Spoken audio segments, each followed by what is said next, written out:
don't work, how will we maintain our body? So then at the same time, Arjun had a fear that, but work may bind me to this world. So Krishna is telling, yes, work will bind you to this world, but if you do work for the sake of Yajna or Lord Vishnu, then that work cannot bind you. In fact, you will become free from the bondage of this world. So Yajnarthat karmananyatra lokoyam karma bandhanaha. So in that verse, we elaborately discuss about yoga ladder. So lowest rung being karma kanda. Of course, sometimes some devotees say karma kanda is not part of yoga ladder because it's not yoga. So okay, something related to spiritual life, but at least a kind of, some platform wherein person comes under Vedic fold. So then, but it begins from Sakama Karma Yoga, Nishkama Karma Yoga, and all that up to going up to Bhakti Yoga. And also we saw about discuss about yoga elevator, which Prabhupada speaks about yoga elevator, by which one can come to the topmost rung in a fast manner. So then 10th verse began wherein Krishna begins to explain the process of karma kanda. So from 10th verse, Krishna spoke about how happiness comes by yajna. So how Lord Vishnu in the beginning of the creation gave yajna, along with the creation, along with the living entities, he gave also yajnas. And he said, if you want to be happy in this world, then please take to the process of yajna. So now please recite verse number 11.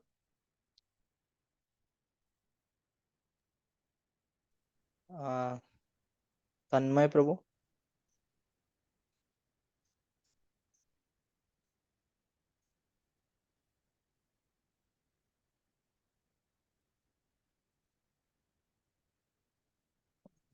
Okay. Varun Prabhu.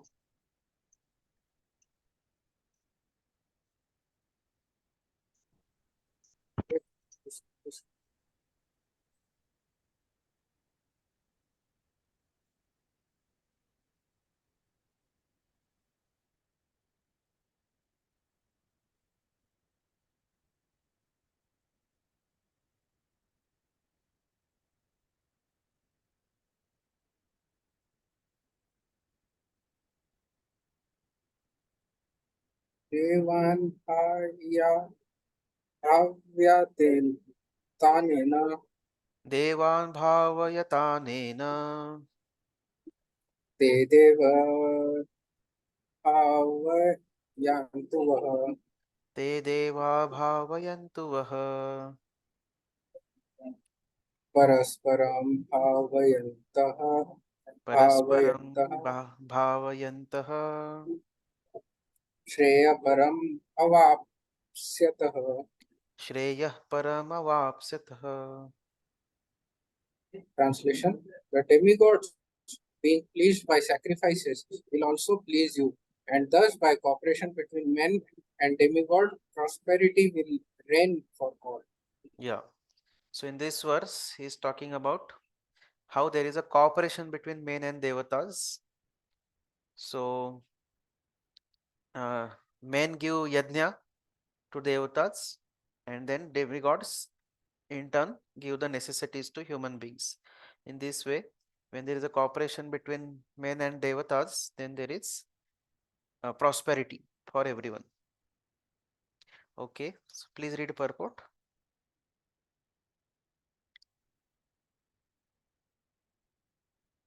Read purport. The demigods are empowered administrators of material affairs. The supply of air, light, water, and all other benedictions for maintaining the body and soul of every living entity is entrusted to the demigods, who are innumerable assistants in different parts of the body of the Supreme Personality of Godhead. Their pleasures and displeasures are dependent on the performance of yajnas by the human being. Some of the yajnas are meant to satisfy particular demigods, but even in so doing, Lord Vishnu is worshipped in all yajnas as the chief beneficiary. Yes. It is stated. So wait. No need to read ahead. So we see that these various things which we get in this world, they are given to us by demigods. For example, air, water. In fact, for everything, there is a demigod in charge. So, so these demigods, who are they? They are assistants to the Supreme Lord. So Supreme Lord, when he creates this material universe, that time he appoints these demigods for assisting him in conducting various universal affairs. तो जैसे किसी government में भी क्या करते हैं, जो president है, प्राइम मिनिस्टर है, वो कैबिनेट मिनिस्टर्स को अपॉइंट करते हैं. किसी को वाटर डिपार्टमेंट देते हैं, इरिगेशन डिपार्टमेंट देते हैं, किसी को अपना डिफेंस डिपार्टमेंट देते हैं, किसी को हेल्थ डिपार्टमेंट देते हैं, like that different different departments, finance department. तो ऐसे ही lord also, this is the system of the lord only, that originally Lord creates this universe, and these demigods get opportunity to assist the Lord in conducting various affairs of this material world.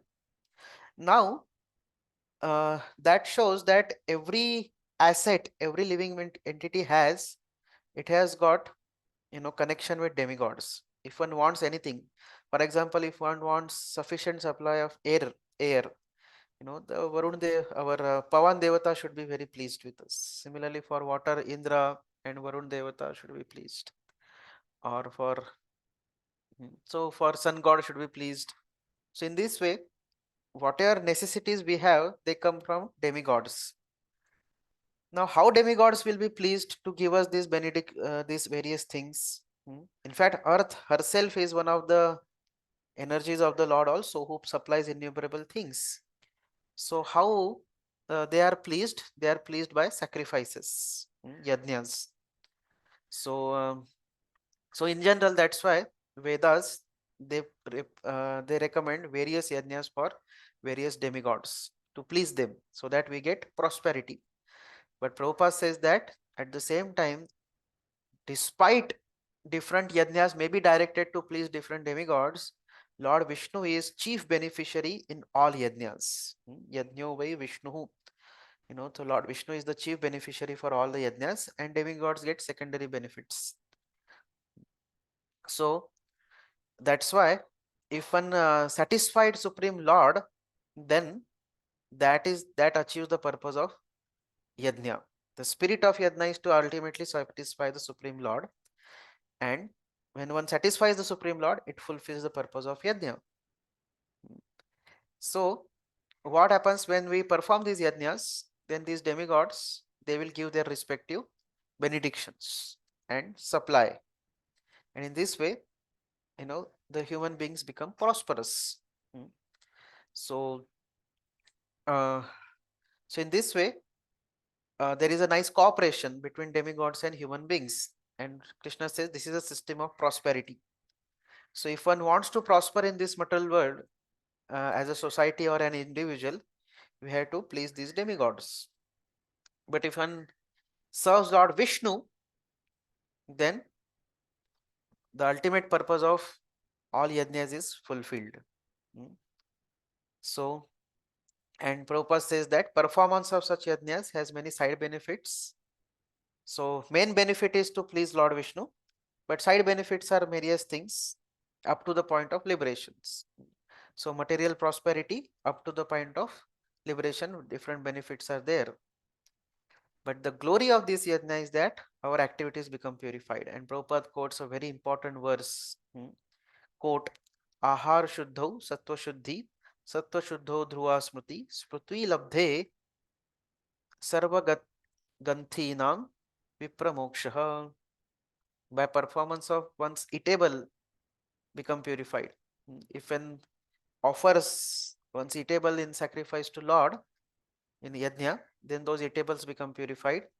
If one eats pure ahar, then what happens? If one eats pure foodstuffs, then what happens is our existence becomes purified. Our existence becomes purified, then our finer tissues in the memory become sanctified. And when memory is sanctified, in this sanctified memory, one can think of the Lord. And in this way, one can attain the path of liberation, which leads to Prabhupada says Krishna consciousness. So This is what is said in this verse, cooperation between men and demigods. 12th verse, please recite. Saumya Prabhu. Yes, इष्टान् भोगान् हि वो देव Ishtan bhogan hi wo deva दास्यन्ते यज्ञभावितः dasyante yajna bhavitah तैर्दातम् अपराधायभ्यो तैर्दत्तान् अप्रदायैभ्यो यो पुङ्क्ते तेन एव सः. यो भुङ्क्ते स्तेन एव सः. Translation: in the charge of the various necessities of life, the demigods, being satisfied by the performance of yajna, sacrifice, will supply all necessities to you. But he who enjoys such gifts without offering them to the demigods in return is certainly a thief. Yeah. So here Arjun Satipuru is asking that what do the demigods get from yajna? Yeah, generally they get a share of yajna. So it is like something, a subtle type of, you can say, yajna of phal or something, how to explain it, I don't understand what exactly the term can be. Anybody knows the term, what is used? So in English, they say the share of yajna's, phal, something like that. So this yajna is basically the mouth of Lord Vishnu, and the flames of Agni, they are like tongue of Lord Vishnu. So now Agni Devata has got a special service, that Agni Devata has the ability to distribute the share of yajna to various demigods, and ultimately it goes to Supreme Lord. So first of all, that's why it is offered to the Supreme Lord. So generally in yajna, what is offered is some grains and ghee, and sometimes some various articles and all are offered. So when they are offered, they are accepted by the Supreme Lord. And then, so for example, now ghee and grains are there, so it's a kind of food item for eating. Sometimes the gold is also put, so that is gold item for wearing the ornaments. Sometimes they may put some kind of fruits and flowers, so that is for smelling. So Agni Devta has capacity to accept all these things, although it may appear that all these things get burnt to our external eyes, but Agni Devta takes it in their essential form and then delivers it to the personalities who are shareholders. So just like we have shares, similarly they are shareholders of yajna also. So those who are shareholders of yajna, उनको दे देते अग्निदेव जाके, ठीक है आपका इतना share है, उतना share है. So the demigods who are shareholders, they get all their shares. That's what they get.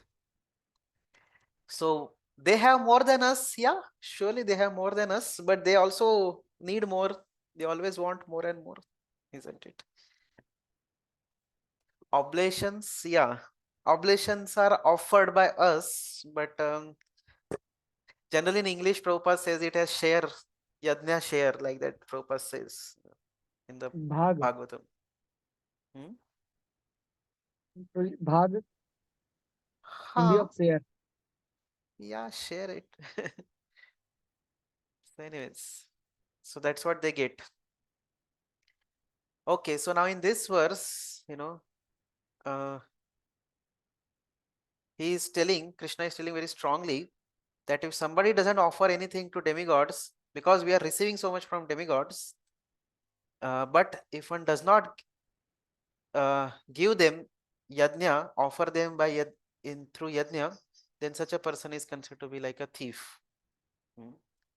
So stena eva hi saha, he becomes like a thief. So Prabhupada says in the purport that one who cannot understand what personality of God is, sacrifice to demigods is recommended. One who don't understand the position of Supreme Lord, he is recommended to worship demigods. So how different persons worship different demigods? What is the basis of who worships whom? The basis is the material qualities of a person. Hmm. So based on various modes one is in, then a different yajnas and different demigod worship is recommended. And Prabhupada gives example that those who are in mode of ignorance, for them the worship of ghastly form of Kali Devi is recommended. And the method of sacrifice is also, there is a goat sacrifice or animal sacrifice is done. So that is very prevalent in India, we see, especially in Bengal, Assam, even everywhere, Maharashtra also, everywhere, Rajasthan, everywhere they do, they do Bali to goddess. So those who are generally, those who are in mode of ignorance, they are recommended to worship Lord Shiva and Parvati. Those in mode of goodness, passion, they are recommended to worship this Brahma and other demigods, Ganpati and all others. But those who are in mode of goodness, they are recommended to worship Lord Vishnu through yajna. So Lord Vishnu is worshipped by people in mode of goodness, and that way it brings to the gradual promotion to the transcendental platform. So for every householder, it is said that these 5 yajnas, Pancha Mahayajna, are necessary because there are various types of sins one inevitably performs. Like while walking, one may kill so many living entities. While lighting fire and cooking, so many living entities are dying. So in this way, at even without our consciousness, without intention, so many living entities are killed. So in order to counteract those sins, 5 types of yajnas are recommended for every householder. Not recommended, it is compulsory. So they are called as Pancha Mahayajna. But at the same time, Sankirtan Yajna somebody does, then that is sufficient. That's what we will see, that every purport practically Prabhupada will mention about Sankirtan Yajna. So we don't have to worry that, oh, now how will I perform this 5 Pancha Mahavajna every day? Who will be praised and how much ghee will be required? Ghee is so costly these days. So how to put every day so much of ghee into yajna? So don't worry, one can perform Sankirtan yajna, and all the particular purposes of this Pancha Mahayajna will be fulfilled by Sankirtan yajna. So Prabhupada says, so in this way, human society should acknowledge that whatever one requires, these things are supplied by demigods, or who are agents of the Supreme Lord. So the team of Supreme Lord and demigods, they are supplying our necessities. We are not independent. We cannot manufacture anything.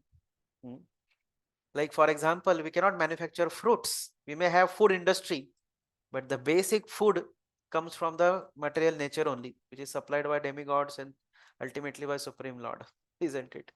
We may have metal industries, steel and all that, but everything, all basic ingredients are supplied by the material nature. Even sunlight, moonlight, one cannot manufacture such things anywhere. So we have to understand this fact that we are all dependent on the Supreme Lord and his agents, demigods. We cannot manufacture things. Just because we take things from the nature and manipulate them, that doesn't mean that we are independent now. We are dependent. So why such necessities are given by the Lord and demigod? So that we should make our proper use of them to keep ourselves fit and healthy. So that we will remain fit and healthy in this world, and the purpose of human form of life, that is self-realization, is achieved. So which leads to liberation from material struggle of existence. So in this way, that's why it is mandatory that one performs yajna to please these demigods who are giving us so many supplies. The Supreme Lord is giving so many supplies through the agency of these demigods. So, but if one takes supplies from demigods and then does not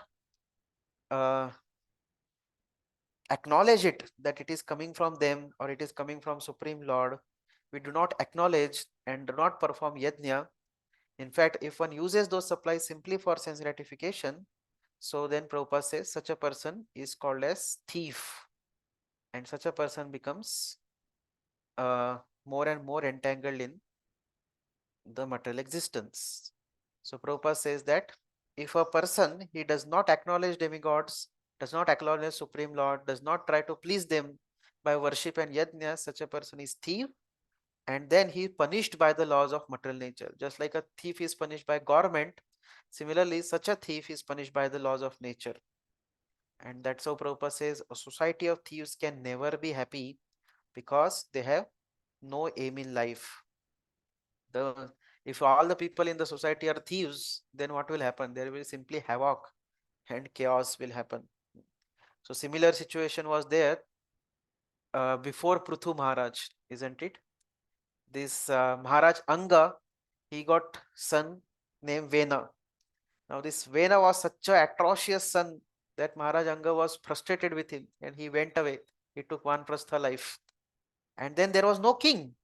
So the thieves became very prominent. And the society was in big chaos.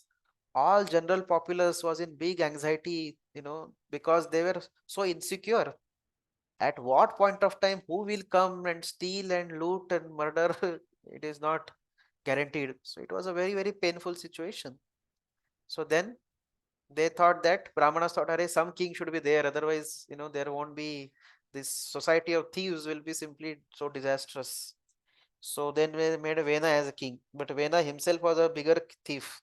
So he subdued all other thieves, but at the same time, he was also himself very atrocious. Then again, Brahmanas, they also dethroned and they, destroyed this Vena also. And then finally, from the body of Vena, they churned out the incarnation of Supreme Lord, Prithu Maharaj. So in this way, the society of thieves cannot be happy. Just like uh, there is a tax, right? When we use electricity, we pay tax to government. When we build a house, there is a house tax. When we uh, take water, there is a water tax also. So there are various types of taxes are there. There is income tax also.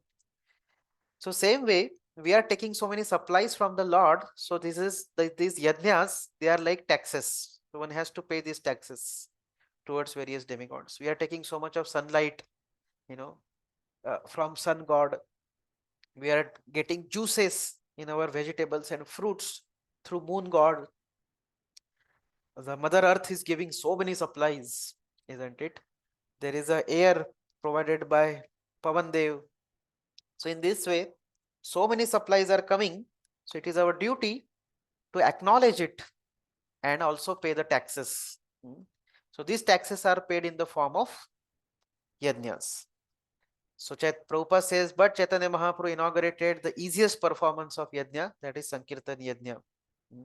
It is so easy and sublime. So simply by doing Sankirtan yajna, one can fulfill all the purposes of other yajnas. But it is essential that we perform that Sankirtan yajna wherever we are, whether we are at home or we are in a particular center or in a temple. The Sankirtan Yajna should be performed by devotees. Every day there should be Kirtan of the Lord, Kirtan of the chanting and Kirtan of the holy names of the Lord should be happening. Then we are not uh, bound to perform other yajnas. It fulfills the purpose of other yajnas. So in this way, this verse is telling that how a thief is punished by the state. So the thieves who live within this world without repaying the demigods for the amenities they have used are punished by Yamraj. So who punishes such thieves? Yamraj punishes. Who use the things without repaying things to demigods or ultimately supreme lords. So those who are real followers of Vedic system, even though they have material desires, are not punished. Those who perform yajnas and all that, even though karma kanda also they may perform, but if they are even if they perform karma kanda with material desires, but because they are doing it on the basis of Vedic system, they are not punished. On the other hand, they are elevated due to their submission to Vedic system. So the Vedic system is such that it limits the sense enjoyment through its Vedic formulas, through rules and regulations. So although the follower of Vedas also may have material desires, but because he adheres to Vedic injunctions, he gets a step forward in giving up his independent mentality of enjoyment towards Krishna, and in this way one becomes elevated. Now Arjun might have thought, but I don't need all these yajnas, demigods and opulent necessities of life, nor I must perform yajnas to live. I'll go to forest and live by begging. I won't take from the demigods. So won't I be sinful by not offering yajnas to them? Hmm. Uh, so not only won't I be a thief, but I won't take part in this ghastly sinful warfare. हमको कुछ चाहिए नहीं, अर्जुन कह रहे थे. I don't want anything. So anyways, so I will not be a thief.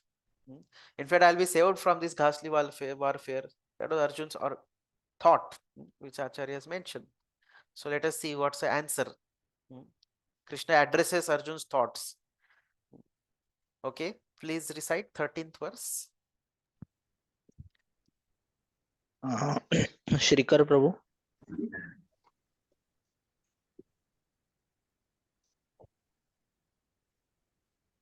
यज्ञशिष्टाशिनः सन्तो यज्ञशिष्टाशिनः सन्तो मुच्यन्ते सर्वकिल्बिषि मुच्यन्ते सर्वकिल्बिषैः भुञ्जन्ते स्व अगं पापा भुञ्जते तु अघं पापा ये ये ये पचन्ति आत्मकारणात्. ये पचन्ति आत्मकारणात्. Translation: The devotees of the Lord are released from all kinds of sins because they eat food which is offered first for sacrifice. Others who prepare food for personal sense enjoyment verily eat only sin. Yes, this is very important verse about prasadam. This is the reference verse for prasadam. No, if some people ask you what is the reference for eating Krishna prasadam, so this is the verse. Eating food offered to sacrifice is what purifies us. Yajnashishtasina santo muchyante sarva kilbishaihi. Kilbishai means all types of contaminations. So those who eat food remnants of sacrifice or of those who are offered to Lord Vishnu, they are released from all types of sins. भुंजते तु अघम पापा, but ये पचंती आत्मकरणा, जो खुद के लिए खाते हैं, जो बिना ऑफरिंग करके खाते हैं, those who prepare food for personal sense enjoyment, they verily eat only sin.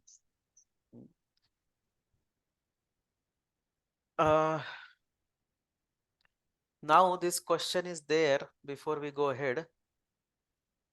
How to understand Govardhan Lila pastime where Brajvasis were doing yajna to Indra, but Krishna stopped that? Isn't that Krishna personally was present, so there was no need to perform any yajna for Indra? Yeah, that is one reason.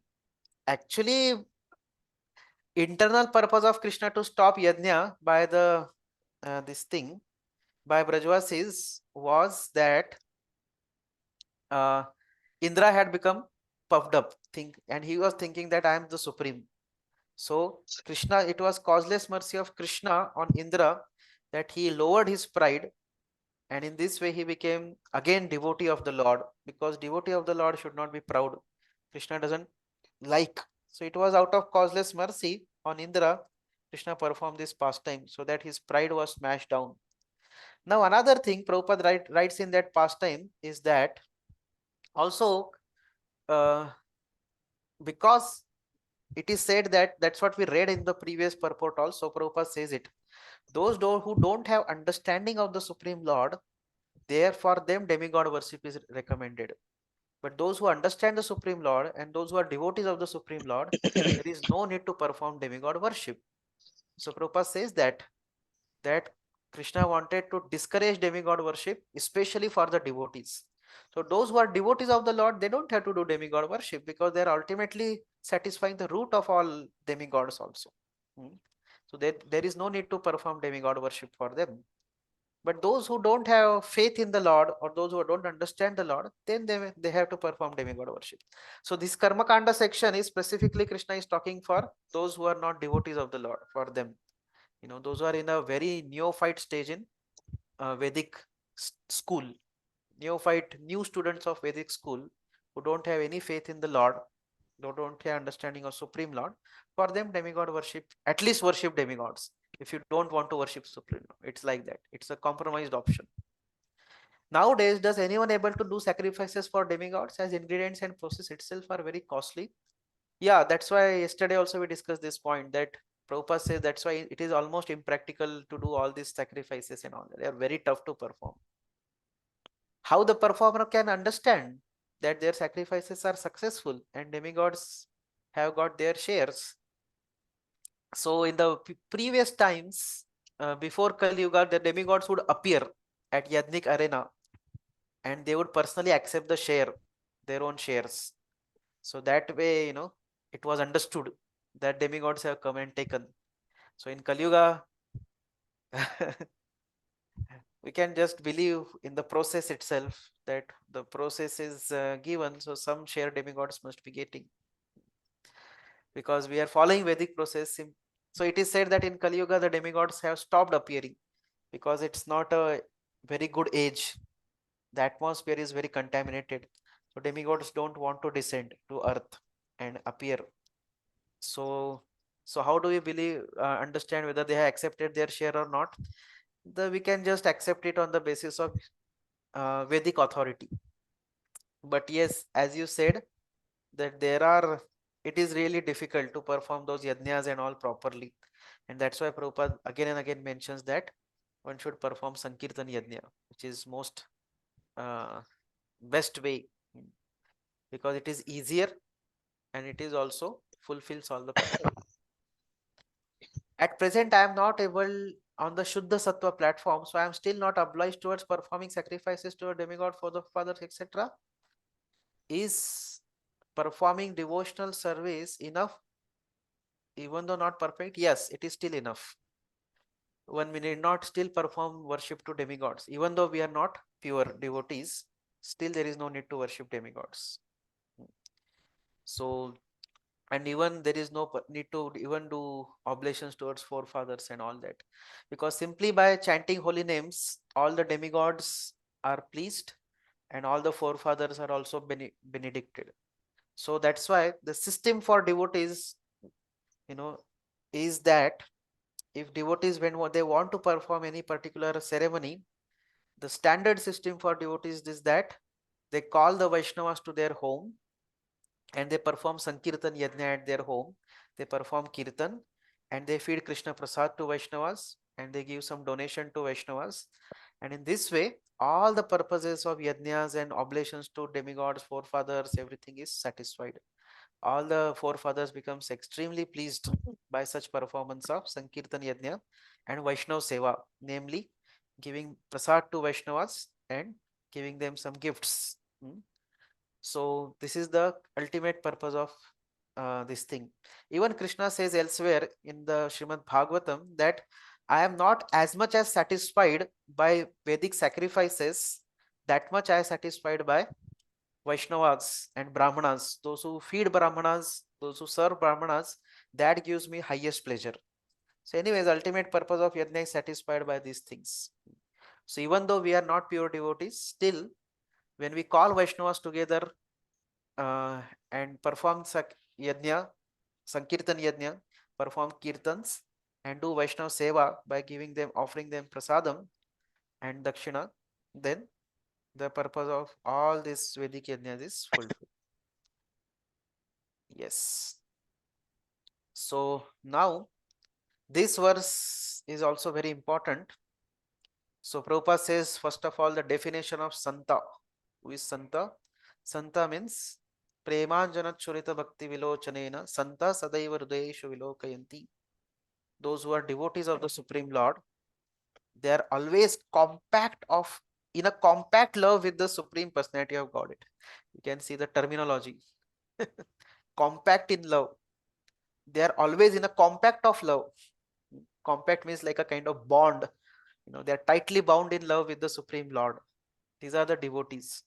And Prabhupada gives who is Govinda, giver of all pleasures, or Mukunda, who is the giver of liberation, Krishna, who is all attractive. So that's why a devotees never accept anything without first offering it to the Supreme Lord. And in this way, this itself is a yajna. So when we are doing bhoga offering to the Supreme Lord, it is not different than performing sacrifice, Vedic sacrifice, yajna. How easy, isn't it? In order to perform yajna, you have to gather so many ingredients, this, that, So, but if one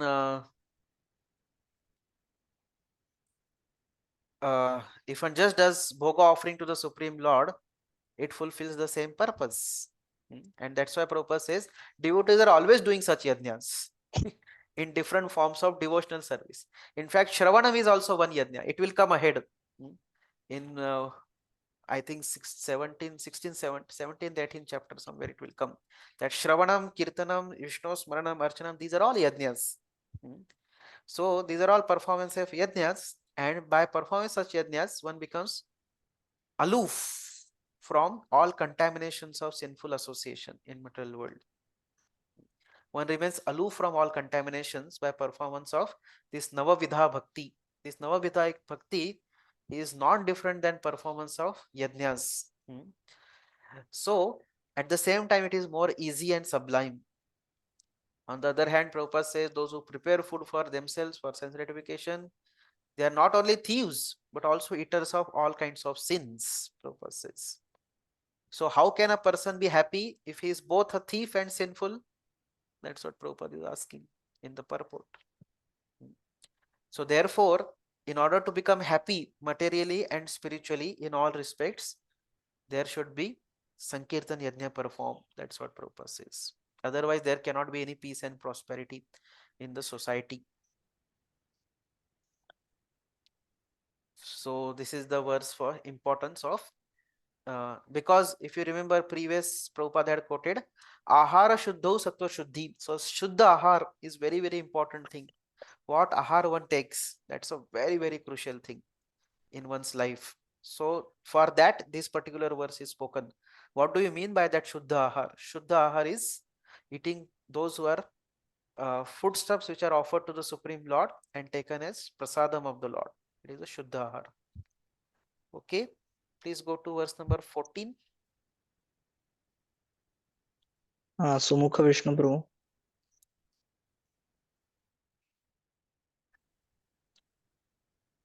अन्नात् भवन्ति भूतानि Annat bhavanti bhutani प्रजन्यादन्न सम्भवात् parjanyadanna sambhavaha यज्ञात् भवन्ति पर्जन्यो yajnat bhavati Yajnat parjanyo Parjanyo यज्ञकर्म समुद्भवात्. yajna karma Yajna samudbhavaha. Sambhava. All living bodies subsist on food grains, which are produced from rains. Rains are produced by performance of yajna, sacrifice, and yajna is born of prescribed duties. Yes. So now this what is the process of sacrifice, cycle of sacrifice that is being spoken in this verse and the next verse. So annat bhavanti bhutani, all living entities subsist on food grains, isn't it? We all need food grains to maintain our bodies. But how anna comes? Parjanyat anna sambhavaha. Anna comes by parjanya. How parjanya comes? Rains. Anna comes from rains. How rain comes? By yajna. By performance of sacrifice, then rains come. How yajna is doing? By prescribed duties. If one performs his prescribed duties, that is also act of yajna. So, in the purport, Prabhupada is quoting Baladev Vidyabhushan, one big Sanskrit this thing, which means that the Supreme Lord, who is known as Yajna Purush, or the personal beneficiary of all sacrifices, is the master of all demigods who serve him as different limbs of the body serve the whole. Just like the whole body is served by different limbs, similarly the Supreme Lord is served by various demigods like Indra, Chandra, Varuna, Vayu, etc. etc. who supply various things. So when Krishna is worshipped, the demigods who are limbs of the Lord are also automatically worshipped. Therefore, there is no separate need to worship the demigods. When Krishna is worshipped, automatically everybody else is worshipped, because Krishna is the root of existence. So we know this very specific pastime, this specific analogy also.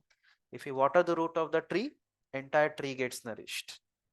There is no need to water separately branches and fruits and flowers, etc. So Prabhupada says that when there is a epidemic disease, an antiseptic vaccine protects a person from attack of such epidemic, isn't it? So when there was corona period was going on, we all took vaccines, right? Many of us took vaccines to protect ourselves from coronavirus.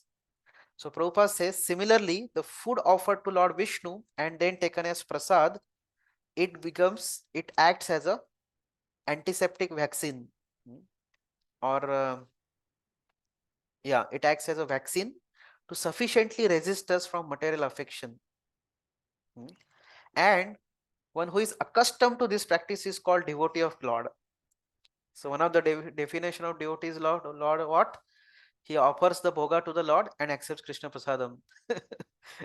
One who is accustomed to the practice of offering bhoga to the Lord and accept Krishna prasadam, he is called as devotee of the Lord.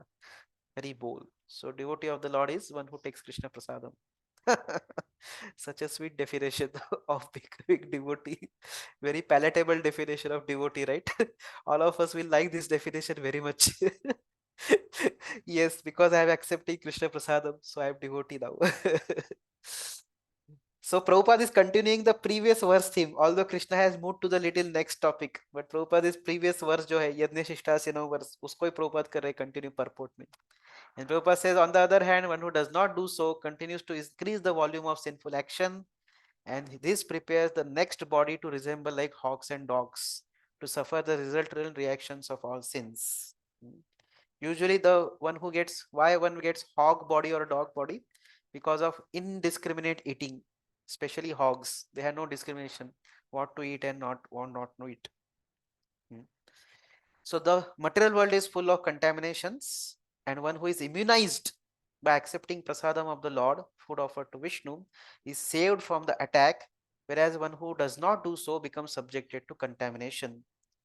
And we can even sometimes very much perceive it if you happen to eat the foodstuffs which are not properly offered, then or these are unoffered foodstuffs, it generally affects our consciousness. A devotee can perceive it, that our consciousness get perceivably contaminated like that. So Prabhupada says, this is Prabhupada is using the common sense logic now. So now इतना Prabhupada ने वो previous verse का ही continue किया है. Now Prabhupada says, talks about now this annat bhavanti bhutani. Now one may say I am non-vegetarian, so I am not made up, I want to eat non-veg. But Prabhupada says even non-vegetarian people, they also have to depend on the vegetation, because whom they eat, those animals also depend on vegetation, isn't it? So in this way, ultimately one has to depend on the farming and agriculture. And Prabhupada says not on the production of big factories. You cannot produce grains, which are the basic eatables, in the factories. Unfortunately, in the modern society, lot of forests and agricultural lands are getting destroyed, and they are being replaced by either skyscraper buildings or factories or industries. So, and that's why slowly it is causing the scarcity of foodstuffs. So that's why it is very, very important for a government to ensure that the agricultural land is protected and the agriculture itself is protected. Otherwise, there won't be foodstuffs. There will be shortage of foodstuffs.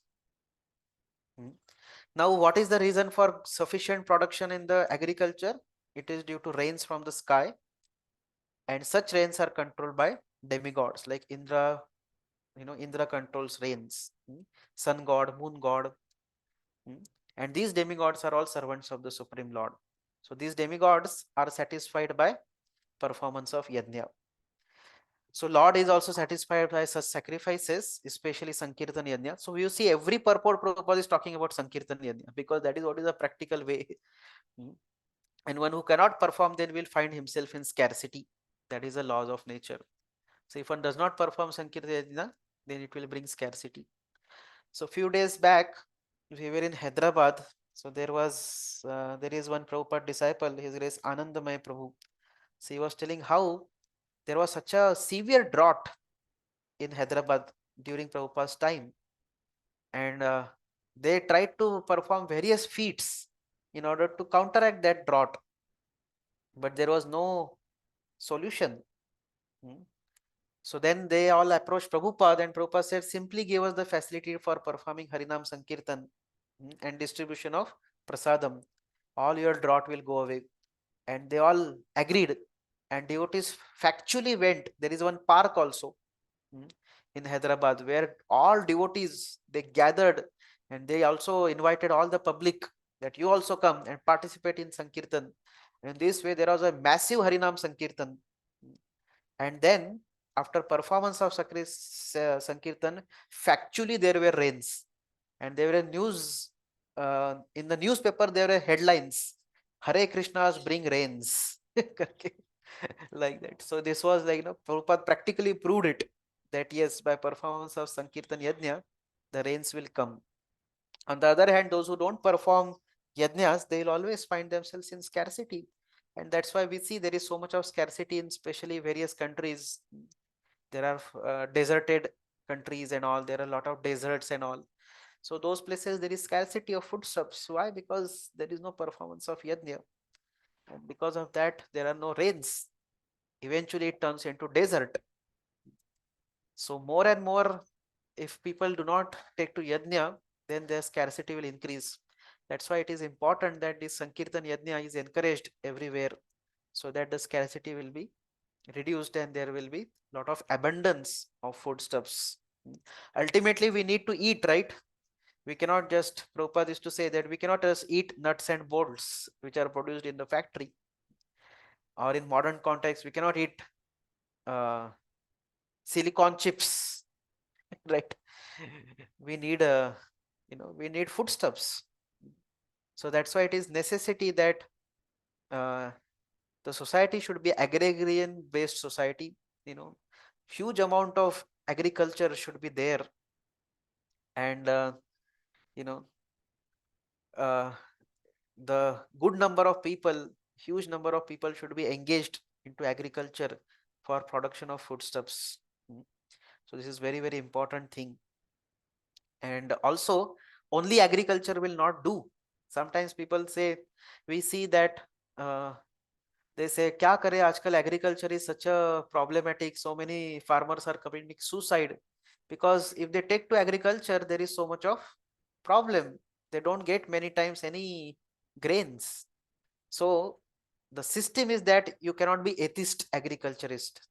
If you are atheist, you will not get. So that's why we have to perform yajna also. By performance of yajna, the rains will come, and then your agriculture can. So it's a whole cycle only. One cannot say that I'll do only agriculture, but I will not worship Lord. That will not suffice. Okay, so now that's why in this verse, Krishna has told Arjun that even if you go to forest, you will have to eat fruits there, right?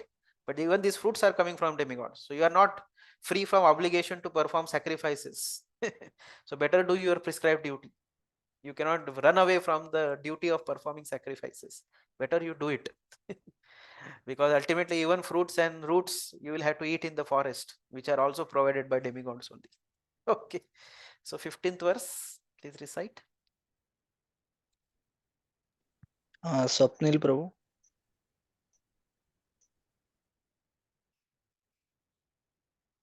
कर्म ब्रह्मोद्भवं विधि Karma brahmodbhavam vidhi ब्रह्माक्षर समुद्भवम् brahmakshara samudbhavam तस्मात् सर्वगतं ब्रह्म tasmat sarvagatam brahma नित्यं यज्ञे प्रतिष्ठितम्. nityam Nityam yajne yajne pratishthitam. pratishthitam. Translation: Regulated activities are prescribed in the Vedas, and the Vedas are directly manifested from the Supreme Personality of Godhead. Consequently, the all-pervading transcendence is eternally situated in acts of sacrifice. Yes. So again, the cycle of sacrifice is being mentioned. Though Supreme Lord is Akshara, who is the infallible Supreme Lord. He gives Vedas, that is called Brahma. These Vedas mention prescribed action, that is called as karma. Prescribed action lead to sacrifice, yajna. Yajna leads to rains, parjanya. Parjanya lead to food grains, anna.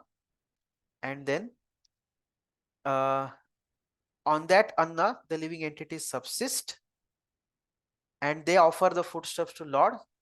So Bhutani, living entities, subsist on that. And when they offer food to the Supreme Lord, then Supreme Lord becomes pleased and more he reveals, the transcendental knowledge. So in this way, there is a cycle of sacrifice. So cycle of sacrifice is Akshara, then Brahma, then Karma, then Yajna, then Parjanya, then Anna, and then Bhutani, and ultimately again back to Akshara. Yeah. So purport Prabhupada says that Vedas are therefore codes of working directions given by Supreme Lord, and anything performed without direction of Vedas is called Vikarma, an unauthorized sinful work. So the work, people say that one should do one's work very nicely, but what is that work? The work should be prescribed by the Vedas. It should be done under the direction of Vedas. Otherwise, it becomes not proper work. It is sinful work, unauthorized sinful work, Prabhupada says. So that's why Prabhupada says in purport that we should always take direction from the Vedas to be saved from the reaction of work. So just like if we want to stay in a particular country or a state, we have to act by the direction of that state. Similarly, in order to stay in this world, we have to act under the direction of Supreme Lord. And that's how the Vedas are like manual through which we operate in this world. They are the guidelines to stay in this world. So how the Vedas are manifested? These Vedas are manifested directly from the breathing of the Supreme Lord. So asya mahato bhutasya nishvasitam etad yad rugvedo yajurvedah samavedo atharva vedangirasaha. The four Vedas, namely Rigveda, Yajurveda, Samaveda, and Atharveda, are all emanations from the breathing of the great Supreme Personality of Godhead, from where it is Bruhad Aranyaka Upanishad. So how Vedas can emanate through the Lord, through his breathing? Because Lord is omnipotent, so he can do anything. He can speak through his breathing also, just like he can impregnate through his eyes, isn't it? In the beginning of creation, Lord Mahavishnu, he glances on material nature, and simply by his glance he impregnates material nature, isn't it? So in this way, Lord fathers all living entities simply by glance. And after creating living entities, conditioned soul in the womb of material nature, then along with those living entities, giving birth to them in their material bodies, Lord also gives the direction in Vedic wisdom, so that people can remain peacefully in this material world, and at the same time how they can come back to Godhead. They can become free from the bondage of this world and go back to Godhead. So this is the tendency of all conditioned souls to have material enjoyment. So Vedas, although these material desires are perverted desires, they are not proper desires, but Vedas are so wonderful that they give us the direction by which one can satisfy one's material desires and at the same time can return back to Godhead after having finished so-called enjoyment purposes.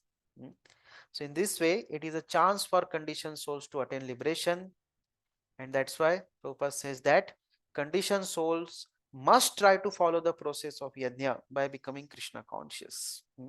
Again, by performing Sankirtan yajna. So in this way, we see that how everyone is dependent on food grains. The grains grow from earth, but their growth is dependent on rain. Rain comes from the performance of yajna offered to Indra. The inspiration and direction to perform such yajna comes from the Vedas, because the Vedas describe one's prescribed duties. So prescribed duties give lead to yajna, and the prescribed duties are mentioned in the Vedas. The followers of Vedic system therefore perform sacrifice to Indra, which result in wraith, which produces the grains that will all depend upon. What are these Vedas? These Vedas are directly coming from Lord Vishnu's breathing. Thus, the link is established for an attached materialist. Ultimately, and even a materialistic person also, he has to worship Supreme Lord. He has to be dependent on Lord Vishnu. So, the Supreme Personality of Godhead being absolute is not different from the act of sacrifice, is not different from yajna. Gradually, the follower of Vedas, he understands that Vishnu is above demigods because he is the one who imposed demigods who are worshipped in yajna. It is Lord Vishnu who is giving that power to demigods. So in this way, even Indra's power to give rains comes from the Supreme Lord. So when one understands this, then gradually one blossoms into realization that Vishnu is the only object of worship, is the true object of worship. So in this way, this verse ends the Karma Kanda section. Okay, till 16th verse, till next verse, Karma Kanda section is there. How to understand those rains which cause flood and destruction? No, those from yajnas, the only rains which are useful, they come. So over flooding and all such rains are not due to yajna. It is due to lack of yajna. Either Indra is angry, that's why he may give too many rains, or he may withdraw the rains. Yajna shishta shishta santaha means yajna for demigods only. Can it be applied to the Supreme Lord also? Yeah. Yajna shishta shina santaha.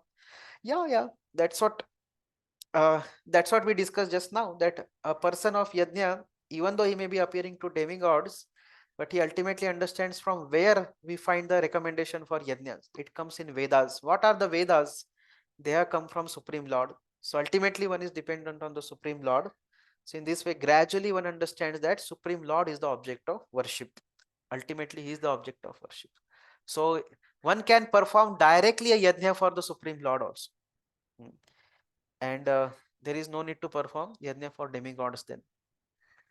Okay, 16th verse, please recite. Tanmay Prabhu.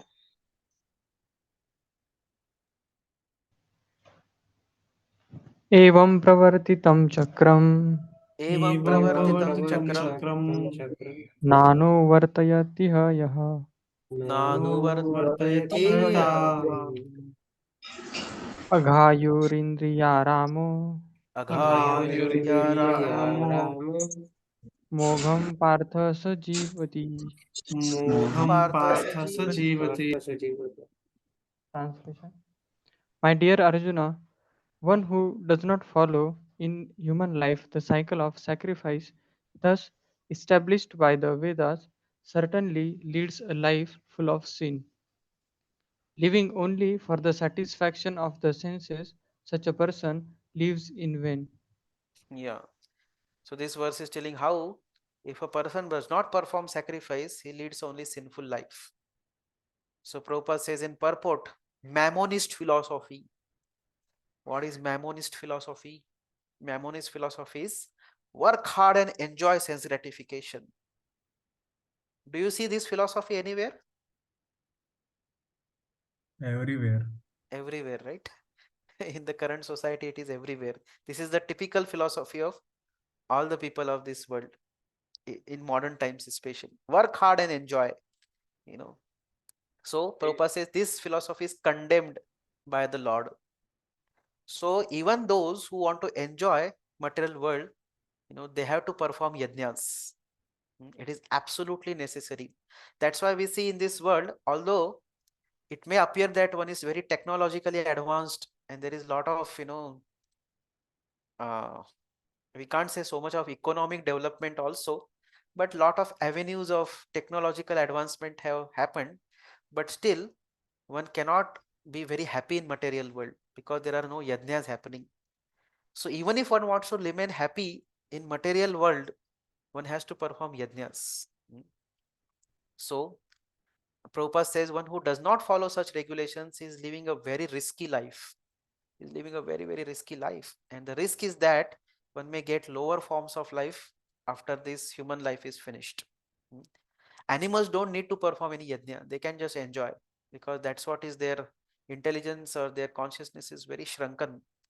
But human beings are supposed to perform yajna. And if they don't perform, then they are leading a very risky life. They may be descending to the animal species. And that's why they may get condemned more and more. That's why Prabhupada says that yajnas have to be performed.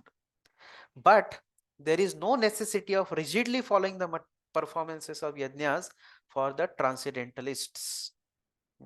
For those who are spiritualists, for there is no need to perform such yajnas very rigidly, But those who are not in the transcendental path, those who are engaged in sense gratification, they must perform these yajnas because by that yajnas they become purified of their tendency of sense gratification.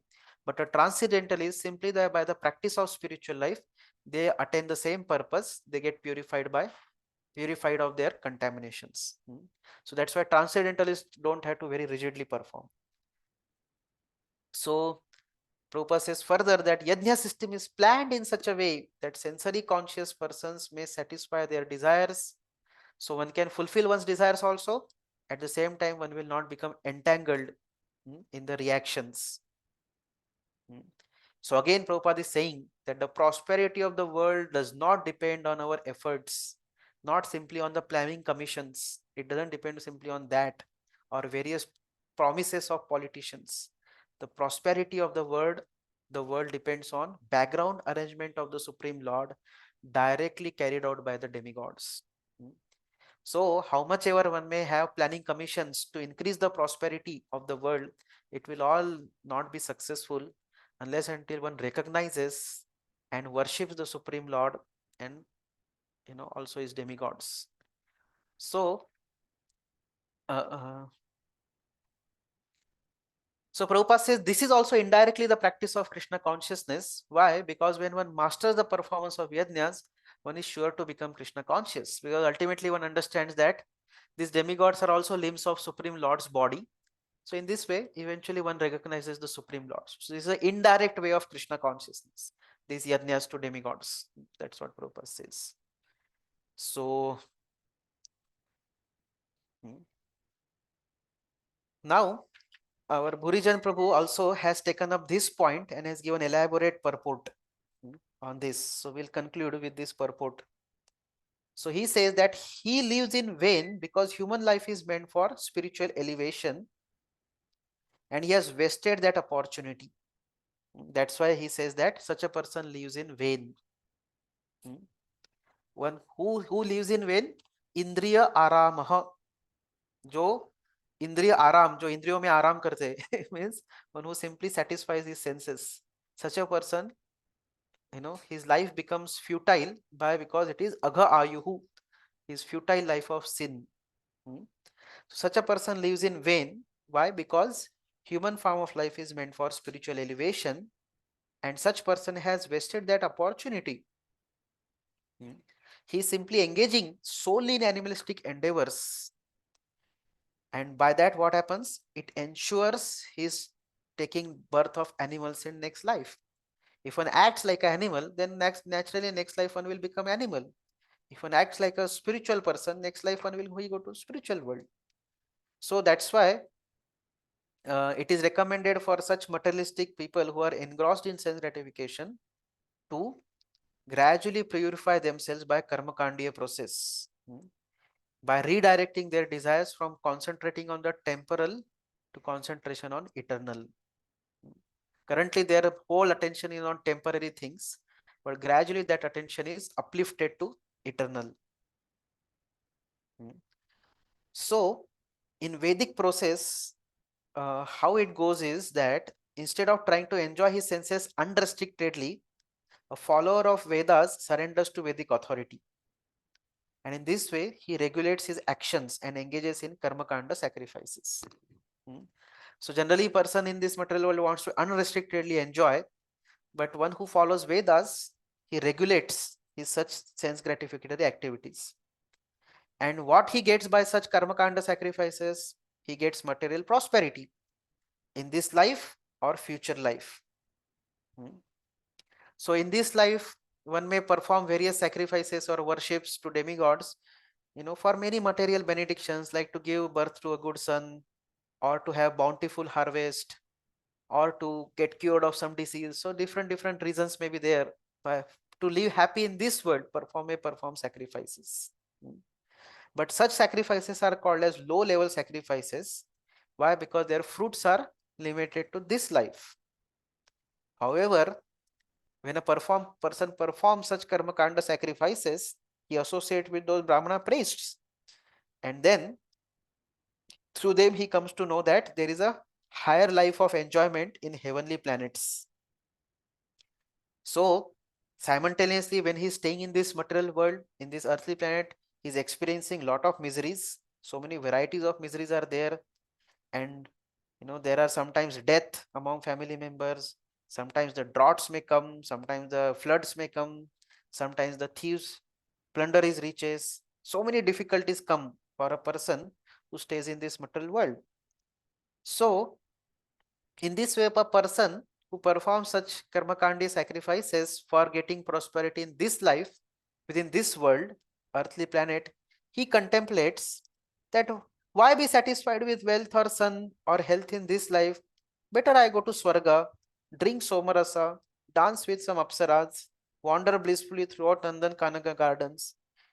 Why to live simply 100 years when I can live for thousands and thousands of years? So in this way, the thought arises within in a such a person. So although karma kanda sacrifices are meant for both the purposes, either for short-term benefit or long-term benefit. Short-term benefit for getting prosperity within this earthly planet and within this life or upcoming life, or long-term benefit is in terms of going to Swargaloka or other higher planetary systems.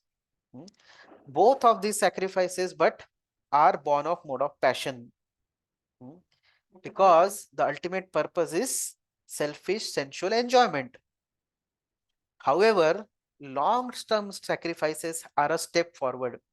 Rather than just desiring a son or desiring some prosperity on this earth, somebody who tries to go further to the higher planetary systems like Swargaloka, they are based on implicit acceptance of soul's eternality. At least they accept that the soul is existing and soul is eternal. So he will change the body. This concept they accept at least. So such a performer of sacrifice who wants to have long-term benefits like going to higher planets, he thinks, oh, I am not this body. Therefore, I will perform opulent sacrifices, leave this body behind and attain heaven. And in this way, this is the seed of his spiritual life. At least he has accepted the concept of soul. And in this way, his spiritual life has begun. Now, such a performer of sacrifices for long-term benefit, he hears from his praise further that even if you go to heavens, there are some kind of distress, isn't it? Like Indra and all, they are troubled by so many asuras. So many material desires are there, but are fulfilled, but there is no real satisfaction. And again, Kshine Punne Marte Lokam Vishanti, he realizes that also. So gradually, the reality dawns in his heart, and he understands that even in Swargaloka, there is a cycle of birth and death, and that is also not permanent existence. So ultimately, this material world is a temporary and miserable place. He realizes that. And over the period of time, he becomes receptive to the philosophy of transcendence. So having heard from his priests about sacrifices and having experienced their results, now he has developed more faith in the priests, Brahmanas, and also on the Shastras. Similarly, he has become more detached from material life. So, because he has got a higher taste. What is that higher taste? This is some kind of higher taste, that he has tasted the happiness of sacrificing the hard-earned results of his work. So there is a happiness of sacrifice also. If one sacrifices our hard-earned prosperity or our energy for a higher cause, there is a satisfaction also. Although there is a kind of sacrifice to be done, but it gives a higher happiness. Like sometimes we understand that if we do prasadam serving, it gives more satisfaction than prasadam taking, isn't it? You might have experienced that. So person, he has realized the happiness of such sacrifices. At the same time, he has developed now more deeper faith on the Shastras and priests. So in this way, he is ready to consider now Jnana Kanda section of the Vedas and contemplate that these Karma Kanda results are very temporary. So better take to spiritual life, a non-material plane. Better go to the non-material plane. Better take to spiritual life based on soul's eternal nature. And in this way, he is no more Karma Kandi, but he becomes Karma Yogi because he gets the knowledge of spirit soul. Now his Karma Yogi is one who has accepted transcendence as his objective. That's what yesterday also somebody was asking. No? Karma Kandi or Karma Yogi mein kya farak hai? Karma Kandi is more interested in material benefits only, whereas Karma Yogi is the person who has accepted transcendence, the spiritual life as his objective. Now, amongst Karma Yogis, there are impersonalist Karma Yogis and devotee Karma Yogis. Both of them had two divisions, Sakama Karma Yogis and Nishkama Karma Yogis. Sakama means those who are filled with material desires. They want to also enjoy the fruits. And Nishkama Karma Yogis are also, they don't want to enjoy the fruits. So if a Brahmavadi Karma Yogi, he associates with merciful and powerful devotees, he can abandon his attempts to reach Brahman and aspire for Lord's service, service of the Lord's lotus feet. So in general, whatever type of Karma Yogi one may be, one can gradually progress from Sakama to Nishkam by dutifully performing their prescribed duties. If they continue to perform their prescribed duties dutifully, prescribed duties are the duties which are mentioned in Vedas, then they gradually they elevate themselves from Sakama to Nishkam. As their realizations increase, they also become more detached from material world. And in this way, they give up their performance of Sakama Karma Yoga and climb to the next rung of yoga ladder, that is Nishkama Karma Yoga. That is dutiful and totally detached work. Sakama Karma Yoga is attached to the fruits, whereas Nishkama Karma Yoga is detached from the fruits of work.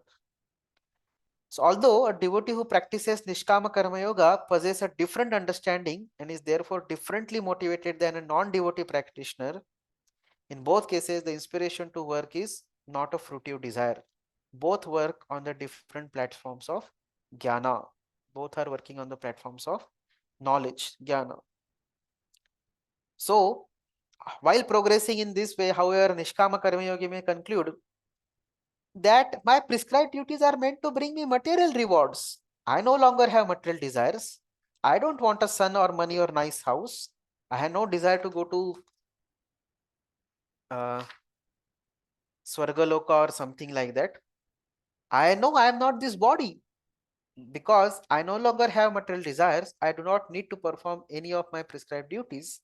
And in this way, one may go to the higher platforms of Jnana Yoga and ultimately Bhakti Yoga. But despite somebody may be such a Nishkama Karma Yogi who is free from material desires to enjoy the fruits of his karma, still he should perform his prescribed duties. Why? That will be discussed by Krishna in the next section.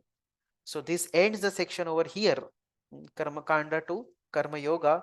This section is ended on the 16th verse.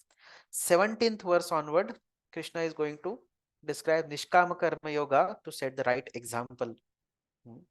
So that's the key. So 17 to 35, the Nishkama Karma Yoga will be described by Krishna. Okay.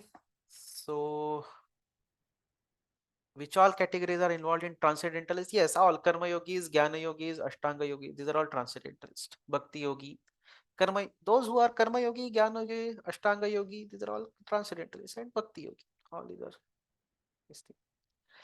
Okay, Prabhu. So I would like to take off because His Grace Radheshampur is giving Bhagavatam class. Thank you very much. Hare Krishna. Granthara Srimad Bhagavad Gita ki jai. Srila Jai. Prabhupada ki jai. Jai. Thank you. Hare Krishna. Thank you, Prabhu. Thank you, Bhakti. Hare Krishna. Thank you, Prabhuji. Thank you, Prabhuji.